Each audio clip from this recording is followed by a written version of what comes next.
Welcome to the Imaginative Storm Writing Prompt of the Week session. I'm James Nave. I'm Allegra Houston. And every Saturday, we gather with a group of writers and we generate a piece of writing, which only takes 10 minutes. And we do it by way of an image that we show in the beginning. And people generate words from the image. And then they put those words together in some sort of form of writing that takes 10 minutes. And then we read afterwards. So we'd like to give you that experience now. So the reason that we do it this way is if you think about people who say they have writer's block or can't write or I'm not creative, and they're sitting there looking at a piece of blank paper and not knowing what to write on it. Well, this is not surprising. Imagine a toddler in a playpen, and you tell the toddler to play, but you don't give it any toys or anybody to play with. And what's going to happen? He's just going to start screaming and, getting grumpy because he can't play. And that's what your imagination feels when it's looking at that blank piece of paper with no toys. So what we are here to do is throw a bunch of toys into the playpen and see what your imagination makes of it, of them. So we start, as Nave said, by sharing an image and asking you to generate a list of words for 2 minutes, whatever words pop into your head. They don't have to have anything to do with the image at all. So here is the image now, and generate your list of words.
After the personal list of words is generated by everybody, we go around the Zoom room and take one word or phrase from each person, and we create a community list. So everybody has the personal list and the community list. So we'll share our community list now with you, so you will have both pieces of information to work with. So Allegra is now going to read that list for you. So Allegra, take it away. Okay. It's a kind of collective imagination, if you like, the community list. So here it is. Cornucopia, on-time redemption, you're watching me, spring at last, phobia, fuzzy, gentle, and fragile, whizzy wizard, soul pollen, umbrella, the soldier, work, work, work, fuchsia fabulous, along the way, instant pleasure, the arc of a wing, wing blur, being, queen bee on hibiscus, thrive, save the bees, bees like me, eyes on the prize, under the hum, caffeine. Caffeine was contributed by somebody in Hawaii who got up at 5 a.m. to be on this call. So We figured we knew what she was So thinking about. it was really interesting with this image today because everyone ended up with some variation of the bees buzzing around. And I'm thinking now, and as you move into the 10-minute time writing, we encourage people to spin the kaleidoscopes of their minds and let the imagination run free and dance with the rational mind and collaborate together. So now I'm seeing also the idea of swarming like a swirl of bees. So the imaginative mind could look like a swirl of bees as well, or a murmuration of blackbirds, or what you see when you look into the kaleidoscope, or what you see when you dream, or what you see when you let your imagination swirl around like you're going to do now. You want to add a little bit to that to get everybody moving, Allegra? Yeah, so just to be clear about these toys that we just thrown into your playpen, your word list and the collective imagination word list, you don't have to use all of these words. You don't have to use more than one. You don't have to use any if you don't want to. Just like the kid in the playpen isn't going to play with all the toys. They'll just pick up this one and pick up that one and see which one kind of, blows their skirt up, as it were. So as you write for 10 minutes, the goal is not to write well. The goal is just to surprise yourself, to let your imagination take the lead, to allow surprising combinations of images or ideas to come together. And you can, start with one word and see where it takes you. And if you want to come back to the lists and grab another word or a phrase here and there, go ahead and do that. And don't worry if you didn't get all of the words as I read them out, because we are putting them up again now in during the 10-minute writing time. So your time begins now.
So now you have something you didn't have 10 minutes ago.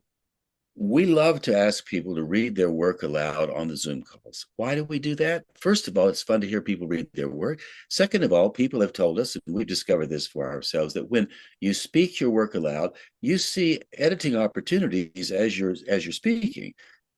Sometimes people will do little improvs in between what they're reading as a way of building out the material that they're reading from the page. So there's a lot of collaboration that can go on between the imagination, the rational mind, and then the voice as well. So what we'd like for you to do now is take a moment, have your own little open mic celebration, and put us on pause and just read your work aloud and see how it sounds and see what happens and see how you feel. So see you when you get back.